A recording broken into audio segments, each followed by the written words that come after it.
as a newly qualified driver, you might not be thinking about defensive driving straight away, but it is quite important to be wary of unusual things happening around you. And this is a great example, this short clip of something unusual developing. Thank you to the subscriber, by the way, for sending it. And like I say, you mind your own business, approaching a roundabout. This is what's going to be happening with this subscriber. They're going to use the middle lane to go round the right turn, which they're allowed to. So I'll point out the lane markings. The left goes left or ahead.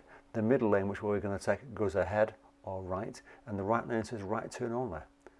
And the grey car slowed down a little bit far away, half a kilometre away, which is the first telltale sign that something's not right. Why did they slow down a bit earlier then? Is it because they just broke a bit too hard? Or they're not paying attention? The lights control the traffic. And this should be giving you alarm bells. When the car on your right starts to move forward, which you'll see in a few seconds, see there? Moving forward, that should be alarm bells. Why do they want to get ahead? Are they racing off to try and go around the roundabout first? Or are they going to try and cut into your lane? And that's what you should be thinking. Are they going to cut into my lane? Because if you don't think that, you're just going to drive off and you're going to risk the car driving into the side of the car. So, as the subscriber pulled off, the car matched him. And this lane next to him again.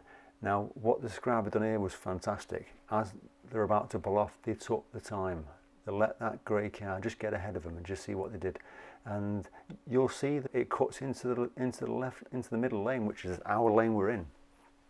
And if you're not aware of that, you're going to drive into them.